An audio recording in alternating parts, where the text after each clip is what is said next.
Adventist World Radio, the voice of hope. Radio Adventista iraisam pirenena miaraka amin'ny feo fanantenana.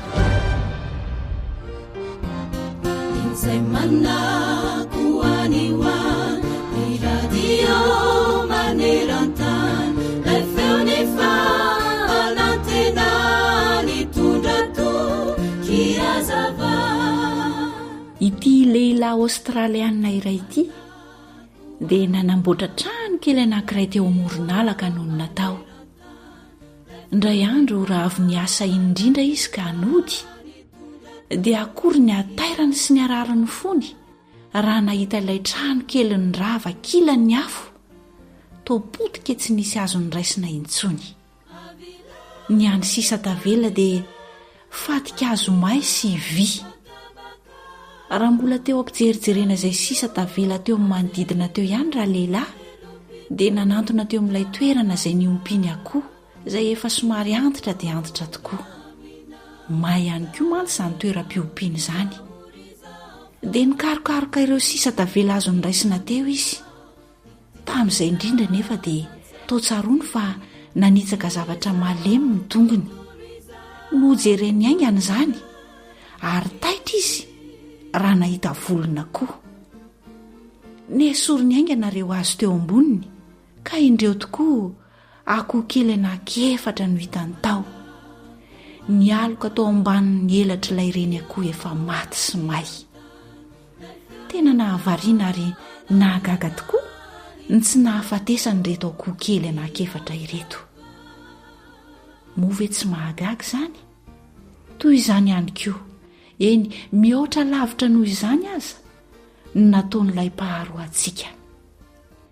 Efa hatry ny elandriamanitra niaro antsika tao ambany elany mba tsy hahafaty antsika mandrakizay no ny fahotantsika dia ny zanan'ilay tokana no maty ny solo antsika. Tsaronao ve ny teny izay nolazain'i Jesosy tao amin'ny Luka 7:7 manao hoe: ry Jerosalema, ry Jerosalema, izay mamono ny mpaminany sy mitora-bato izay nirahana any aminao. Impiry any tahanangona ny zanakao tahaka ny fanomban'ny akoho ny zanany eo ambany elany, fa tsy nety ianareo. Dia sanatria tokoa ve andao azy ianao? Efa impiry ianao nandre ny antsony mba hanoloranao ny fono azy, satria te hiaro anao mandrakariva izy. Na sanatria koa ve ianao amerina hitora-bato azy indray amin'ny alalan'ny fandavanao na ny tsy fitiavanao na mety ho famonoanao mihitsy aza ireo hirana izay nisolotena azy? Sanatriana izany. Fa ny firariany indrindra dia ny antanterahany soratra masina izay voalaza amin'ny Salamy 1:20 ny 4 ho anao ho antsika manao hoe: ny volony elany no hanaronany ianao ary eo ambany elany ny alofanao, ho ampinga kely sy ampinga lehibe ny fahamarinany. Amen.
Sisa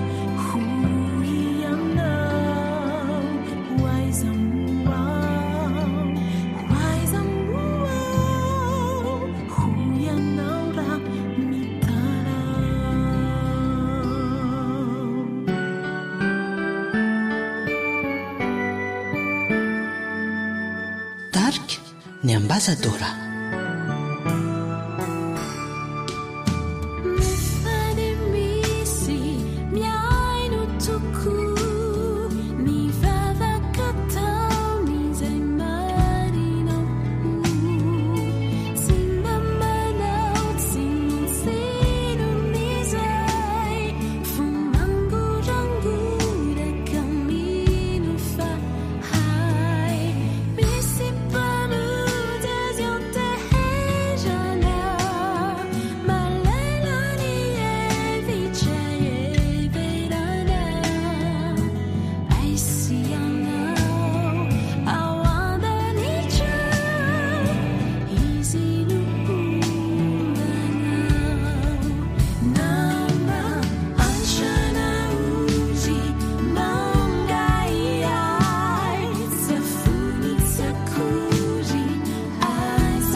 atolotry ny feofanantenana ho anao tsara ho fantatra.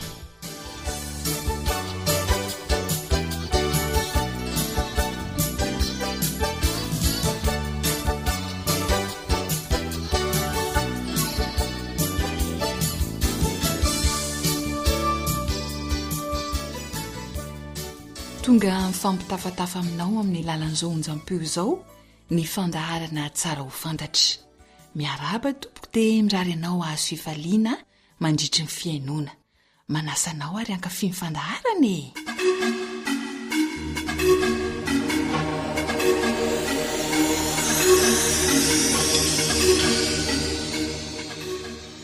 Fa inona koa ty atony bebe e?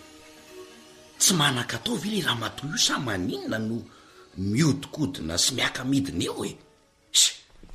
Andraso atsoko mihitsy rehefa mandalo eto fa mary raka ty mahita azy. mandindeha oatra ny vehivavy tsy manan-katao. Oro beby a beby Fa angatsy isy raha atao ntsony ianao sa misy inona no mivezivezy sy mivezivezy raha ny tanàna tahaka an'io e? Ha? Sy misy atao mihitsy aka. Zao manao ditongotra zaoko. Ditongotra? Ie? Za no andanin'andro. Azafady rinay vo a. Tsy mandany andro ny aty fa manatsara ny andro iainany ary. Ah? Tsy fantatra ao angaso ho azo avy amin'ny ditongotra e. Inona?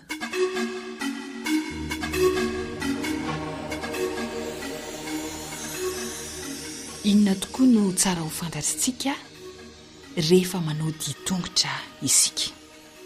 Misy maromaro ny soa azo amin'ny ditongotra. Voalohany amin'izany dia izy manatsara ny fikorinan-dra, mampitombo ny tanjaka, mampihena ny mety hazona ny aretim-po. Efa telo sady izay ankoatran'izay dia mampihena ny tosiky ny faneren'ny lalan-dra izay fantatritsika fa mahatonga ny fahatapahan'ny lalan-dra ary mampitony ny stress sy ny tosi-dra.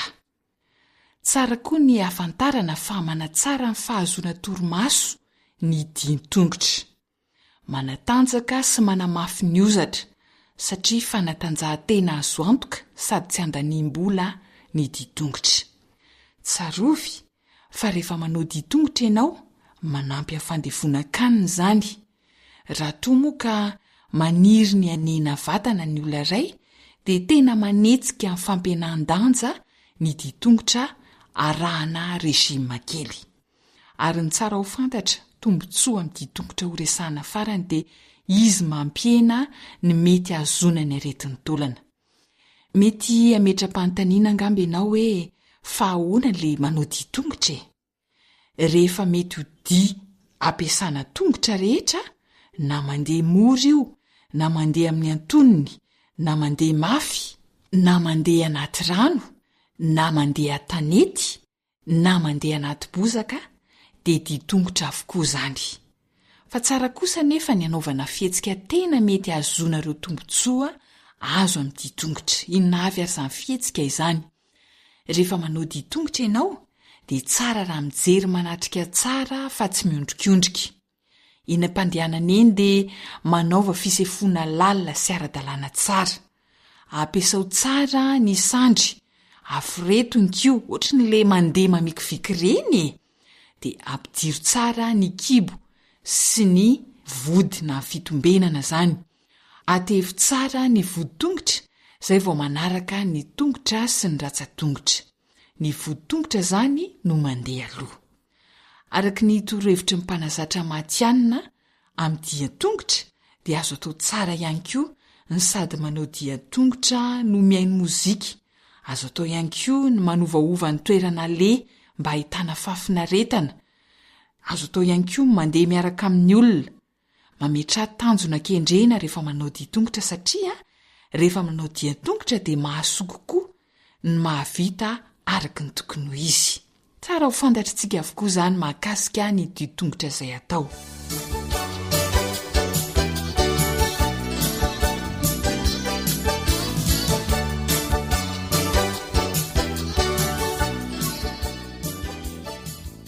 Amaraparana ny fiarahana androany ary sika dia andao fantarina ny faharetana tsara anaovana dia-tongotra. Raha toka isan'andro ianao no afaka manao dia-tongotra dia ataovy 30 ka hatramin'ny 5 minitra ny faharetany isan'andro izany. Raha toa kosa ka 9 andro ao anatin'ny herinandro dia 40 minitra. Raha 5 andro ao anatin'ny herinandro dia 15 minitra ny faharetany. Ary raha 4 andro ao anatin'ny herinandro dia 10 minitra na adiny iray.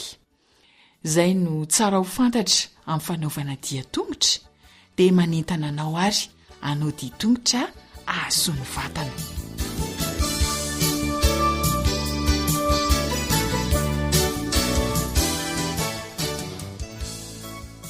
Nalaina tamin'ny tahiri-kevitry ny mpanazatra matianina Andrew Kett, izay mpanazatra manokana amin'ny fanatanjahantena sy ny fanatsarana ny bika izay tsara ho fantatra ny renesinao izay. Dia izay ihany koa no amaranana ny fiarahan'androany zoanitra ry lahary fehizoro ny farimbona nahatotosany tsara ho fantatra sady mametraka ny mandra-pitafa ho amin'ny manaraka indray raha sitrapon'andriamanitra.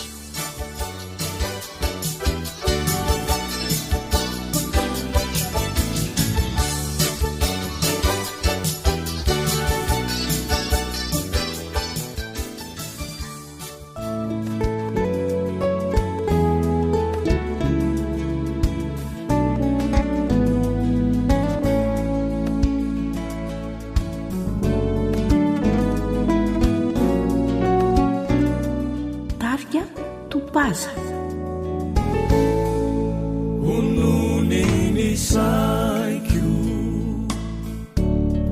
itwetramina fayanaureriraiku mahai manava o amboarini fuku sialatuku ampitumbuni finuku ninu nanzu amboari ao Kristi umbendrikiana kana uvunduna deyanandratra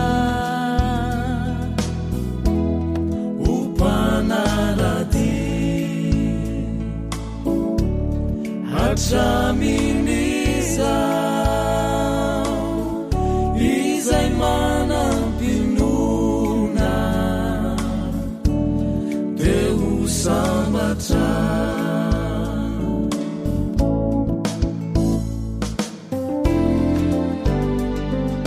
tsy efa WR koa ny zazara andabalaky meu fanatenana Jesu mamikyu kanaiza umbana teu andyanikyu layana rana Jesu befiti izay sitrakau Eke kuduri amboari ao Kristi umendrikiana kana uvunduna deyanandratra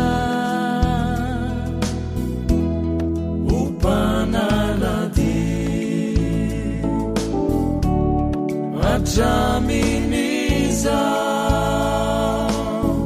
izay manampinuna Deu sambatra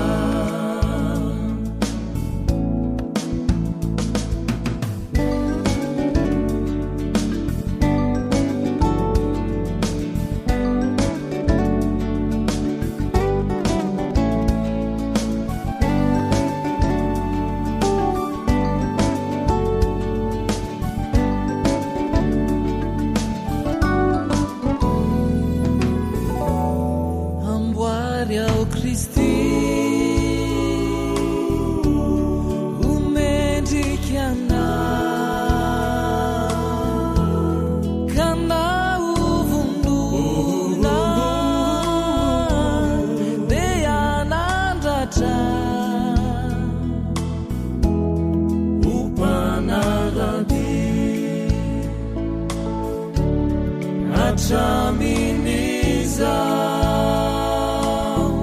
izay manampinuna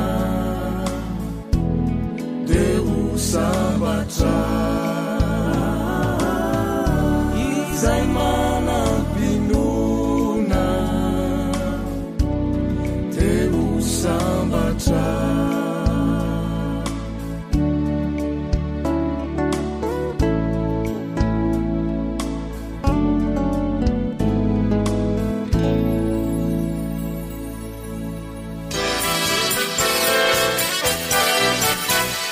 awr manolotra ho anao ilay feo fanantenana.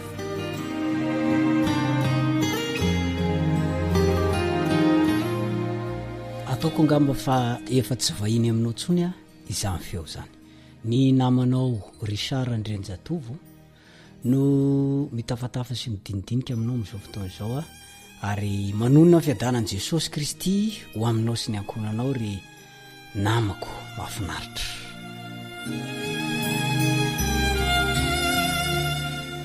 Hitantarako zavatra niainako kely anareo ary holazaiko aminao fa niova ihany noho ny farany. Inona nga le izy hoy anao angamba any tokantrano any? Tena tsoroko aminao fa nankahalaiko fatratra zany Hélène White zany. Tena tsy tiako mihitsy zany. Ary faharoa manaraka izay, ny mandrelava amin'ity fitenenana hoe sabatan'i Jehova. Tena nankahalaiko e. Tena tsy tiako maizina mihitsy na ianao zany. Tsy afiananareo moa fa za tamin'izay fotoana izay a, dia mbola vao nirotsaka ho amin'izao larana misy antsika izao. Dia betsaka ny zavatra tsy nazava tamiko zany e. Betsaka ny zavatra tsy fantatro avy tany amin'ny toerana nisy ataloha. Dia vao zao zany zao vao tena ahafantatra hoe inona marina ny fahamarinana, inona ny ambara amin'ny Baiboly. Ary tena tsy afeniko anao fa resaka fahamarinana ary Baiboly na tonga na ho amin'izao larana zao. Tsy mba nisy ny taona, tsy mba nisy ny mpianatra, tsy mba nisy hoe nandresy lahatra, tsy nisy nanery, fa dia zao fitadiavako ny marina voalaza amin'ny Baiboly. Ary mifantaniana mipetraka dia hoe inona ary no ambara amin'ny Baiboly mahakasika an'izao aloha hevitra zao. Ka rehefa tia karokaroko ohatran'izay aho, natorin'Andriamanitra nyity larana misy antsika ity. Indray andro aho zao a, dia navita ny teny rery mihitsy ary ny tsifotsifotra tery ampitoerana hoe zany foana mahakamo mihitsy. Tamin'izay fotoan'izay a, nisy olona nanao vaky teny nanazava ny bokin'ny Hélène White teo aloha, dia hoy aho hoe zany foana veranga isan'andro zao, efa mahakamo mihitsy. Tena sorena. Kanefa hoy aho indray andro hoe oka aloha, matoa io anaran'io miverimberina foana eto a, dia misy dikany tsara mihitsy zany ka tokony ho fantatro. Andraso rangafa aokaroko a. Dia ny fakafakaiko ny tadiaviko tena nkaroako tanteraka mihitsy. Nanomboka teo a, dia namaky ny bokiny Hélène White. Nofoanako daholo mihitsy aloha ny hevitra rehetra mialoha tao amin'ny lohako tao. Nesoroko ny fankalana tsy misy dikany, mba tena hoe hitako marina zay tena marina makasika an'izany Hélène White zany. Zany foana ntononina ao am-piangonana. Nanomboka namaky ny bokiny aho a, ary tena nandinika tamin'ny mpalianana fatratra. Dia navita namaky ny boky hoe Patriarika sy Mpaminany, namaky ny boky hoe Hery mifanandrina, ary avy eo dia nakeo amin'le hoe dia ho eo amin'ny Kristy. Zay avao ny haiko tongotra mantanana fa tena mpaminany Jehova marina mihitsy ho vehivavy eo. Ary tena mpaminany Jehova tokoa fa tsy hoe vinaniny a. Tena hitako ny tsy hitiavan'ny olona sasany asa sorany matetika, satria ay tena mamotsipotsitra amin'ny fiamoran'ireo rahalahy sasany milaza azy ho nahita fanambarana vaovao izy, dia milaza fa nodingianiny indray a ity fiangonana misy antsika ity. Ka izy indray ho nahazo ny afatra. Tsy mahafaly azy ireny fa itsiny Hélène White rehefa manoratra, miteny, mananatra. Fa izaho aloha dia niaiky fa tena ananany zany anabavy zany ny fanomezam-pahasoavan'ny faminaniana. Ary nisy boky anankiray izay moa tsy tadidiko loatra ny anarany a, zay nilaza any fa ny asa sorany dia tsy mahasolo velively ny Baiboly. Fahazavana kely ihany iny ozy a, raha mitaminy ambarany soratra masina. Ny soratra masina ny tena fahazavana lehibe, fa saingy le asa sorany raha ny fitadidiko anazy a, dia hoe fahazavana kely mitsilopolopo fotsiny manoloana ny fahazavana lehibe.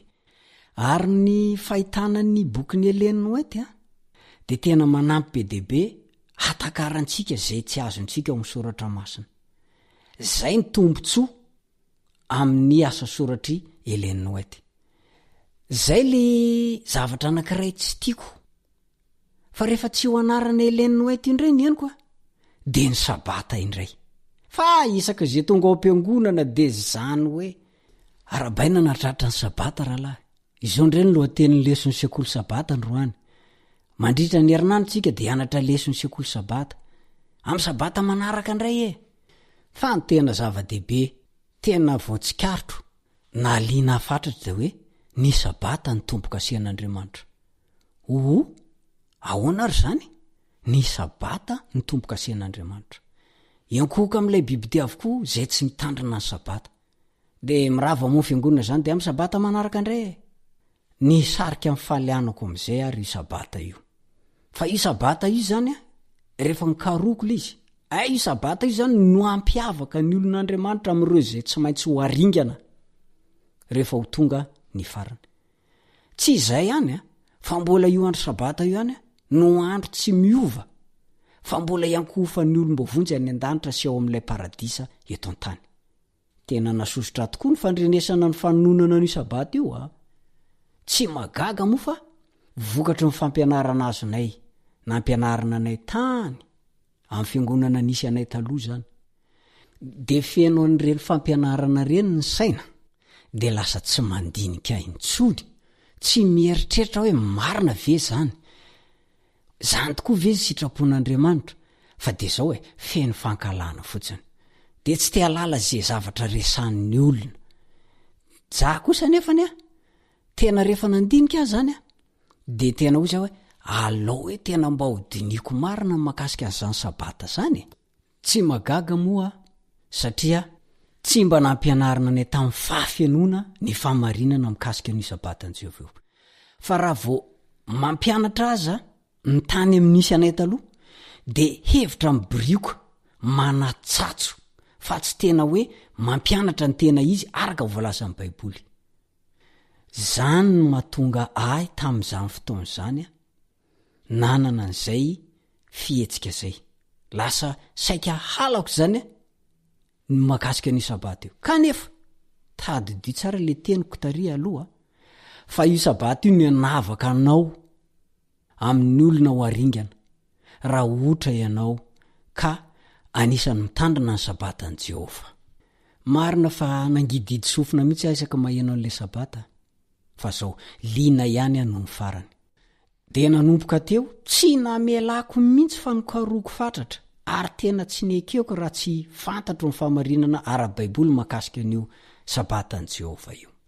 De tamin'izay fotoan'izay no nahitako fa tena mbola tsy maintsy tandremana ny sabatan'i Jehovah ho an'izay teo any an-danitra. Satria tsy miova tahaka an'ilay Andriamanitra tompony ihany io sabatany io. Any Jehovah io sabata io fa tsy an'ny Adventista. Tsisy fiangonana afaka iambo hoe anay io. Raha miambo izy de mandainga izay. Raha ny marina moa de tsy ny Adventista no miambo ho tompony. Fa ny olona no mametaka hoe sabata nareo hoe sabatista ianareo kanefa tsy any olona fa any Jehovah. Ka de nomen'ny olona. Tsy manokana ho an'ny karazan'olona ihany koa na hoe fokon'olona na fokom-pirenena na ny toy izany ny sabatan'i Jehovah. Noforoan'i Jehovah ho an'izay mety ho olombelona rehetra ny sabata. Ka tsy misy no avany fanomeny azy ireo zany. Ka izay matsapa tena fa olombelona zany izy dia makamasina sy mitandrina ny sabatan'i Jehovah. Halan'ny Satana nefa zany. Ezany mafy ny anatsatsoana, isakatsakanana an'ireo olona zay maniry mafy mba akamasina n'izany sabatan'i Jehovah izany. Satroko ny resaka ela aminao eto kanefa ny fotoana zany no tsy mamela antsika hivalampatra. Ka zao, dinio fa io sabata io de mbola andro iray tsy maintsy ho tandremany zanak'Andriamanitra rehefa ho any amin'ny lanitra vaovao sy tany vaovao. Ary io no hanavaka amin'olona anankiray ho aringana amin'ireo olona ho any an-danitra. Ka rehefa tsy mitandrina n'io sabatan'i Jehovah io anao tahaka ny nanaova amin'ny Kristy azy de aza manantena fa io no andro tsy maintsy hanompontsika an'Andriamanitra rehefa ho any amin'ny lanitra vavositany voasika.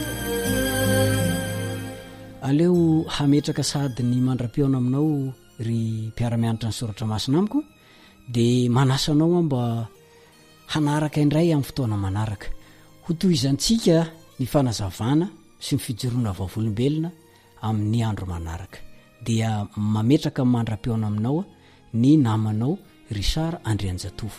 Mandra-piona tompoko.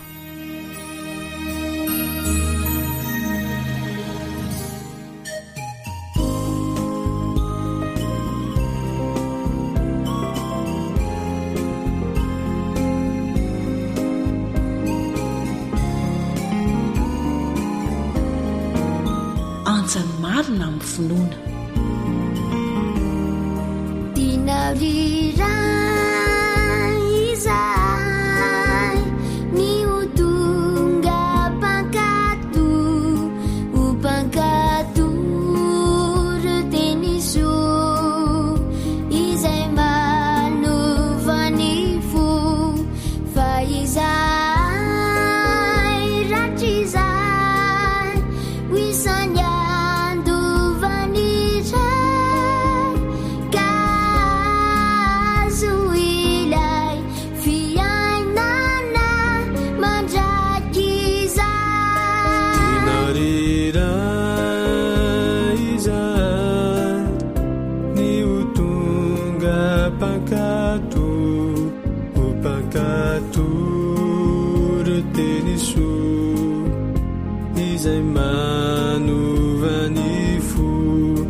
AWR téléphone 034 06 797 62 033 84 313 37.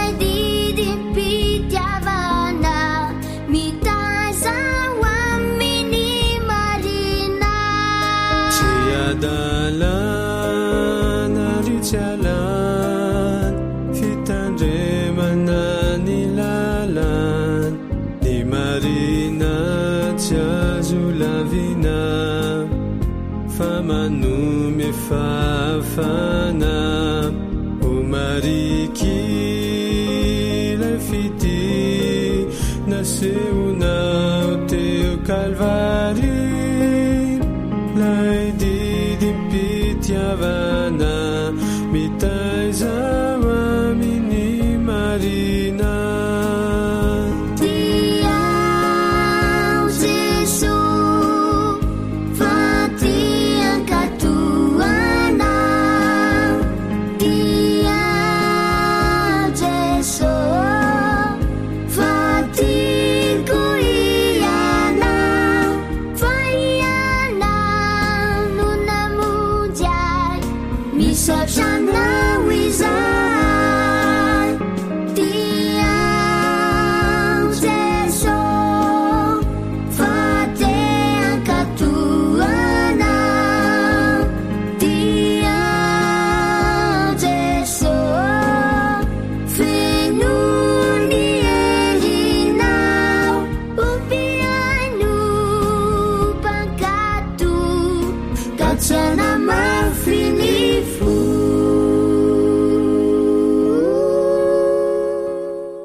fianakaviana fon'ny fiarahamonina.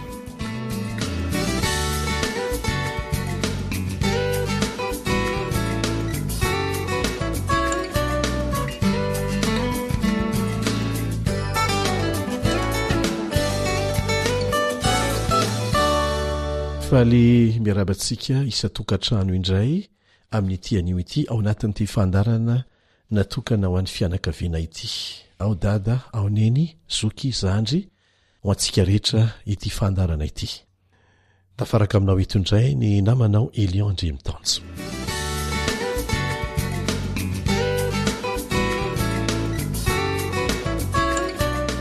Araka ny fahandroesantsika dia miara-mianatra isika eto, tsy mpampianatra izay, tsy mpianatra ianareo, fa ireo fanandramana, ireo fahalalana avy amintsika ihany no aravina dia zaraina amintsika rehetra mba hasoany rehetra izany.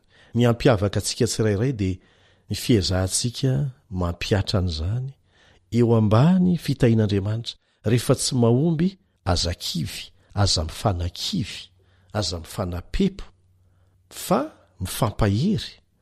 Andriamanitra dia vonona ny hamela ny elontsika na impiry anatin'ny ray andro, maika fa isika fa ny mifampahery, mifanoro hevitra, mifanohana, manome modely, zay no asain'Andriamanitra ataontsika. Ka aza-kivy zany, mety tsy mahomby androany, rapitsondray manezaka dia hatrany hatrany, faran'io mety foana.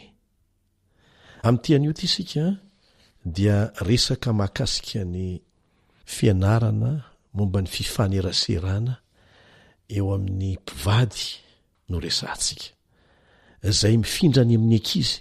Io fomba fitenitsika io fomba fifandraisantsika io na ny expression faciale fotsiny aza, zany hoe le fanehoantsika hevitra amin'ny alalan'ny endrika na fanehoana zay ao anatin'ny fotsika amin'ny alalan'ny fihetsika ny tarentsika dia fianarana ho an'ny zanaka. Mampalahelo moa dia mbola lovain'ny zanaka reny dia mifindra ka raha tsy tapahana zay fiodikodinana zavatra tsy mety miverimberina izay dia ifandovana mitaranaka maro ny zavatra tsy mety natao teo anivon'ny tokantrano. Raha miresaka ny amin'ny hoe fianarana ny fomba fifaneraserana itsika dia zavatra efa resantsika teto efa ela izany. Anisan'izany ohatra ny fianarana miato kely vo mamaly rehefa misy fifanankalozan-kevitra, indrindra moa ka resaka mahatezitra manafitohina na fihetsika manafitohina no alefa ny hafa aminao ary ny vadinao ny voalohany amin'izany. Mila mianatra miato kely, zay lefa ny anarantsika dia mieritreritra tsara hoe tokony ho avaliko eo avy hatrany ve zany, na koa hoe inona ny tokony ho avaliko eo an'izany raha ho avaliko eo avy hatrany. Izay zavatra izay zany raha haitsika izay fotsiny dia handamina zavatra be dehibe, handravina zavatra be dehibe.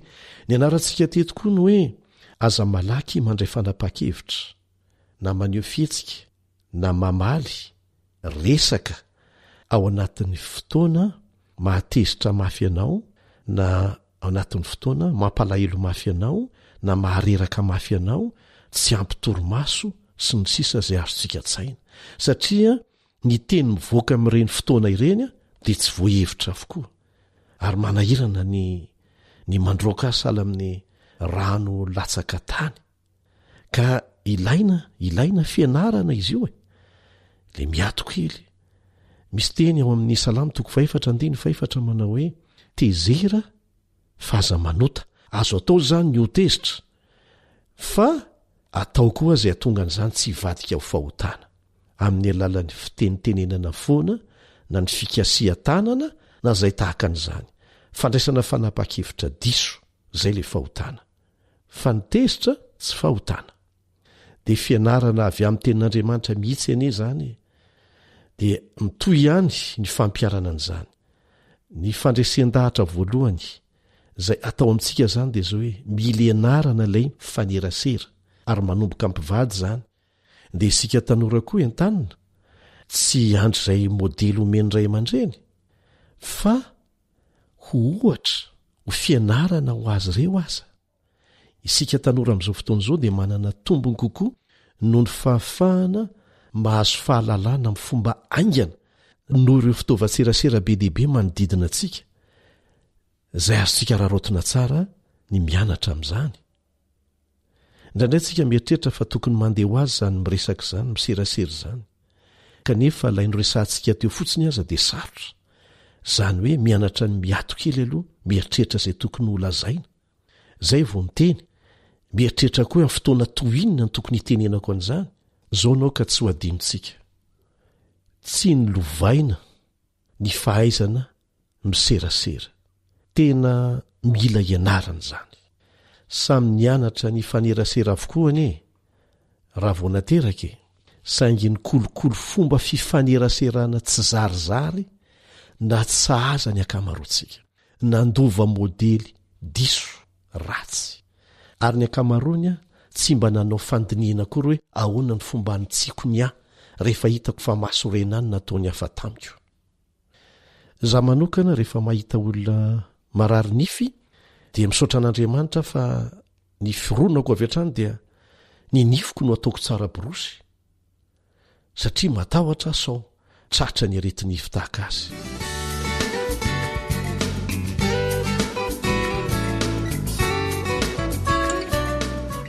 mianatra fomba fifaneraserana isika ao anatin'ny fianakaviana ny vitsika dia lasa mandovany ireny mitondra an'ireny fomba fifaneraserana ireny na tsara ala izy na ratsy miditra ao amin'ny fanabadiantsika dia tahak'izay hatrany hifandovana ilay izy ankoatran'izany izay tsara tao atokantranontsika izay nanabiazana antsika na ny rahantsika tamin'ny namantsika dia mety tsy ho sahaza eo amin'ny fanabadiantsika anie miaraka amin'ny vadintsika tsy izay rehetrarehetra nahazatra antsika dia tsy maintsy mety ndikan'izay mila mianatra ary tsy mijanona mianatra mila mandiny tena mamantatra izay tokony ho tenenina ilain'ny mpivady tsirairay ny ovonina hitondra fanitsiana eo amin'ny fomba fifandraisany sy ny fifaneraserany amin'ny fomba izay afaka ahafahana manatsara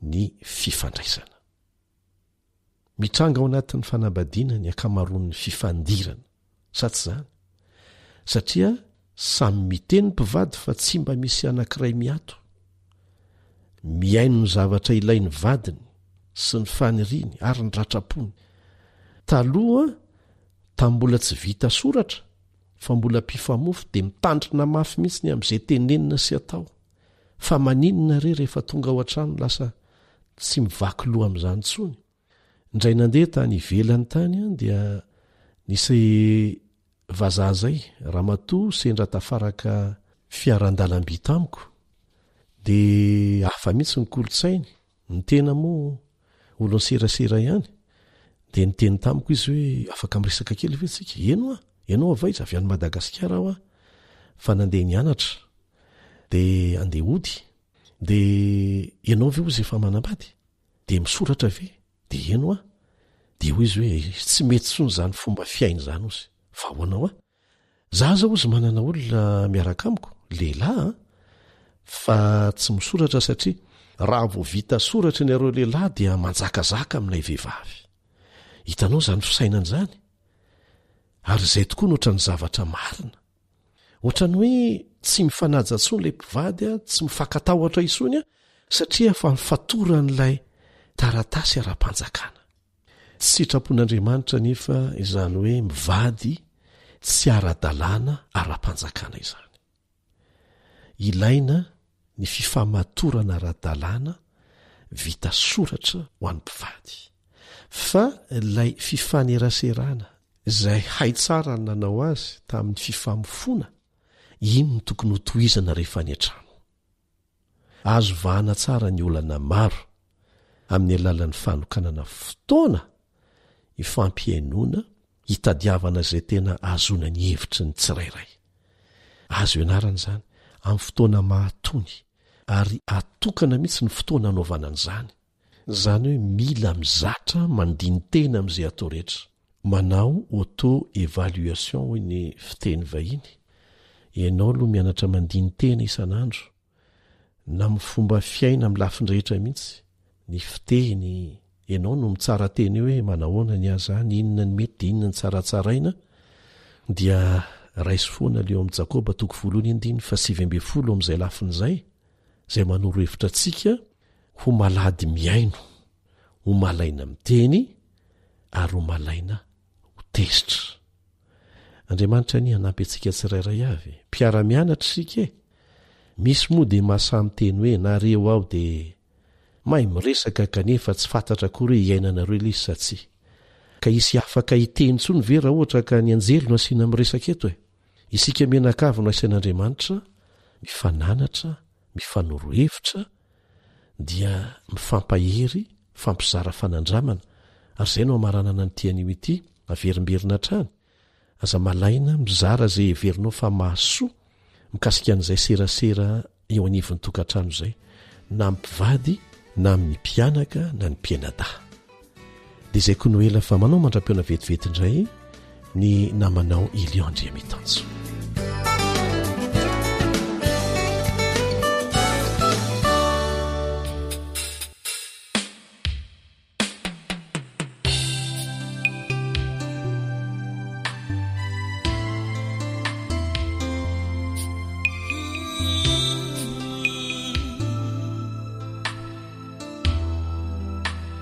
Feon'ny Anjomara Mahajanga.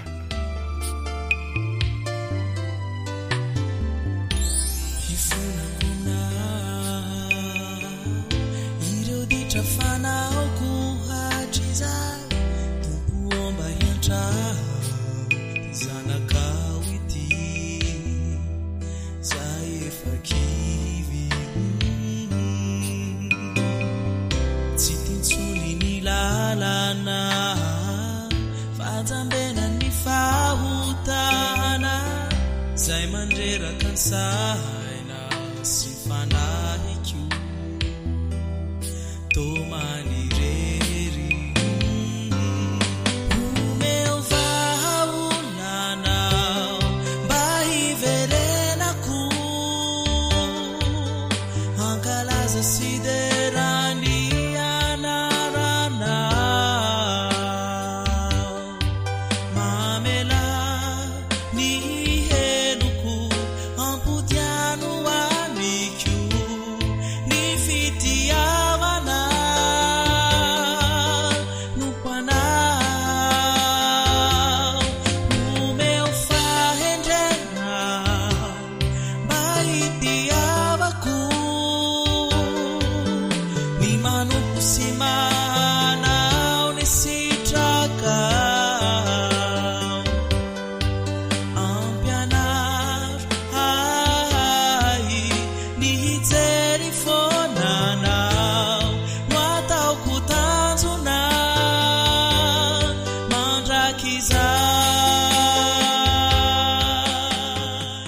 Radio feo fanantenana.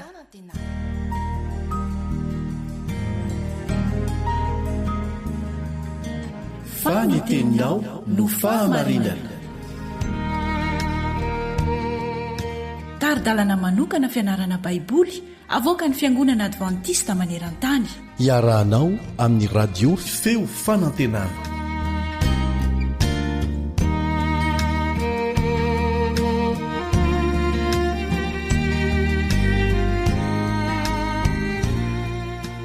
Inoko fa nahazoantsika fampianarana sarobidy ny fiarahantsika mianatra ny tenin'Andriamanitra tamin'ny alalan'ny feo fanantenana nandritran'izay andro vitsivitsy izay. Ankasitran'Andriamanitra izany no lohatenin'ny lesontsika nandritran'izay fotoana izay. Ary tena haintsika izao no mamantatra ny hoe inona ny antony mahatonga an'Andriamanitra ho tiantsika, ary inona ny tokony ataontsika mba azo ny fankasitran'Andriamanitra. Ny andininy izay no fantenana ho atao fitadidy dia eo amin'ny Zefania 3:7 no nahitantsika azy, no nomena antsika raha teo. Zefania 3:7 ndao angea irahantsika mamerina tsy anjery. Fo ihany mantsy ilay izy. Ndao ary Jehovah Andriamanitra ao no ao aminao, mahery izy ka hamonjy. Hiravoravo anao amin'ny fifaliana izy, hosondrina amin'ny fitiavana izy, hifaly anao amin'ny fiobiana izy. Ny anarantsika teto, fa ilay Andriamanitra namorona sy namonjy atsika, dia mifaly amin'izany asany izany. Asany tanany isika ary novonjeny ho afaka teo ambany vahoany Satana. Tsy antery nefa no anekenan'izany famonjenany meny zany, fa antsitrapo safidy mazava. Ny anarantsika teto fa sarobidy lavitra no izay mety ho takatra ny saitsika eo imason'Andriamanitra ny tsiraray amintsika. Tiatsika izy na dia fa mpanota azy isika ny safidy ny anota, fa ny fahotanany tsy tiany satria manimba antsika izany. Jereo ny vokany fa fahafatesana ny vokany, na dia niteny aza Satana hoe tsy ho fatsy akory ianareo, fa hoano ihany io voankazo nandrarana anareo io. Tsisy dikany inge zany voankazo zany, manina izy ny desarotiny be tahakan'izany? Lay fankatoavana ny zava-dehibe fa tsy lay voankazo. Ary ny vokatra ilay tsy fankatoavana dia jerentsika fa miariary ny laingany Satana. Kanefa dia mbola betsaka ihany ny olona mbola voasariny hatramin'izao.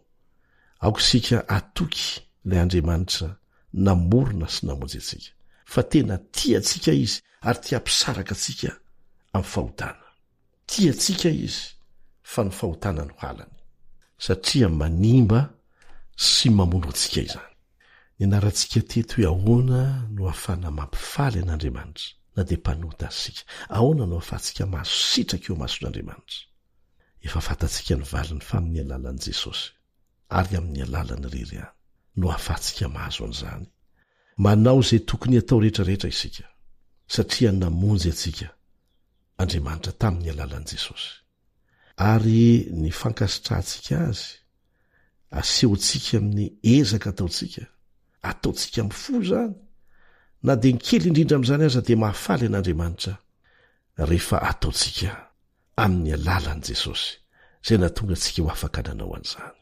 Ho faranantsika ny fiarah-mianatra dia atolotra antsika reto andalan-teny reto izay nitsongaina avy amin'ny ilay boky mitondra ny lohateny hoe ilay fitiavana mandresy. Amporisentsika mba hividy an'izany boky izany. Ireo mpapiely boky adventiste dia azontsika atonina afana mahazo an'izany boky izany. Afaka makaty amin'ny foibe koa nefa ianareo ao amin'ny ABC na koa amin'ny imprimerie adventiste dia afaka mahazo an'izany. Manasanao ary hamaky ilay boky ilay fitiavana mandresy. Favoraisintsika ny eo amin'ny takila 4,500 sy ny 7,500 ho fanamafisana izay fa ny anarantsika teto nandritran'izay andro vitsivitsy maromaro zay. Diso fanantenana ny tompo rehefa ambany fihevitra ny tena ny vahoakany. Ahoana hoe? Diso fanantenana ny tompo rehefa ambany ny fiheverantsika ny tenantsika. Fa maninony malahelo io satria mitomba mbidiko ane sy mitomba mbidinao tsika tsirairay dia ny rano Jesosy latsaka teo amin'ny hazo fijaliana. Ny tanany izay namorona antsika, tomba mbidy tsy hitapesipesenina zany. Dia zao notoy ny teny, tiany raha manombana ny tenany araka ny vidiny nataony tamin'ireo lovany fidiny. Tiantsika zany raha manombana ny tenantsika mifanaraka amin'ny tomba mbidy ny vidiany any antsika, nandatsahany rano teo amin'ny hazo fijaliana. Ny ainy Jesosy mihitsy anena raha nalatsany zany no tomba mbidinao sy tomba mbidiko hoe. Fa manina moa isika manao ny tomba mbiditsika ho ambany dia ambany? Satria ny tomba mbiditsika dia ampitahintsika amin'ny hafa. Ny tomba mbiditsika dia refesina amin'ny hoe volany am-paosy, ny toerana ananantsika eo amin'ny fiarahamonina.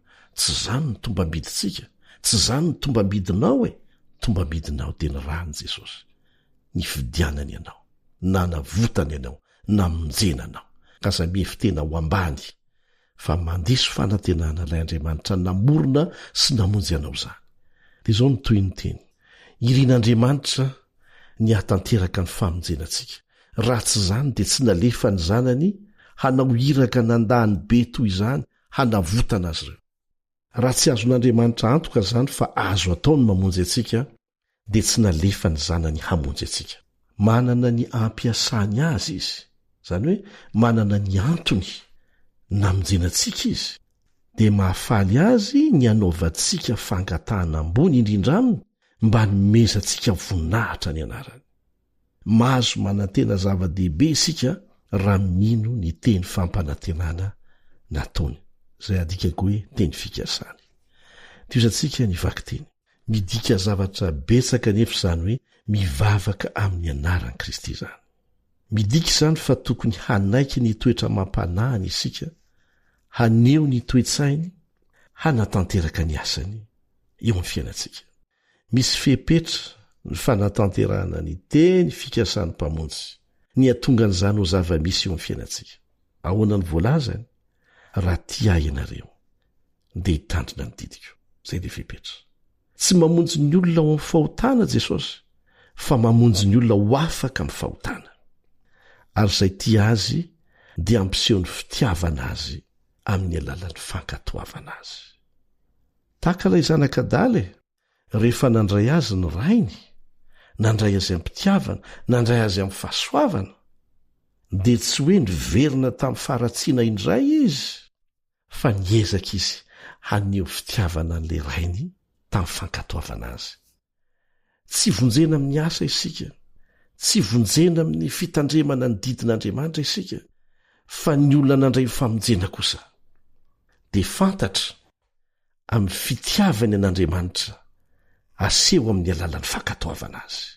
Ary tena ataony amin'ny fony zany, satria misaotra an'Andriamanitra izy fa nandray azy, na dia adala na nia nandao lavitra ny rainy azy. Mazava angamb'izany. Toizantsika ny vaky-teny avy amin'ny fo ny tena fankatoavana marina rehetra. Asan'ny fo miaraka amin'ny Kristy zany, ary raha manaiky isika dia ataony mitovy indrindra amin'ny tena ny eritreritsika sy ny zavatra kendrentsika. Ny fotsika sy ny saitsika ampitoviany indrindra amin'ny sitrapony.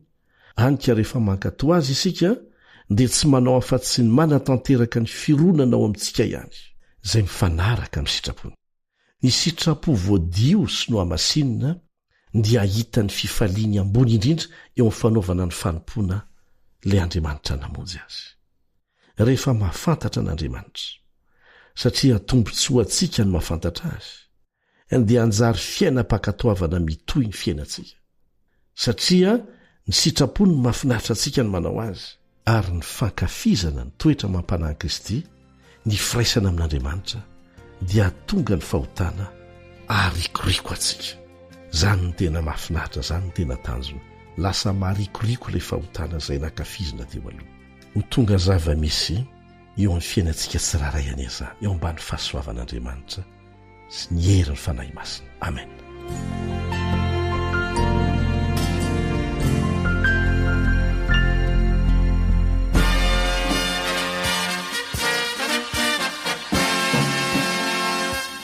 Adventist World Radio, The Voice of Hope. Radio feo fanantenana. Narahanao teo ny fandaharana no vokariny ny feo fanantenana amin'ny teny malagasy, izay azonao averina sy alaina maimaimpoana amin'ny alalan'ny YouTube, Facebook, feo fanantenana.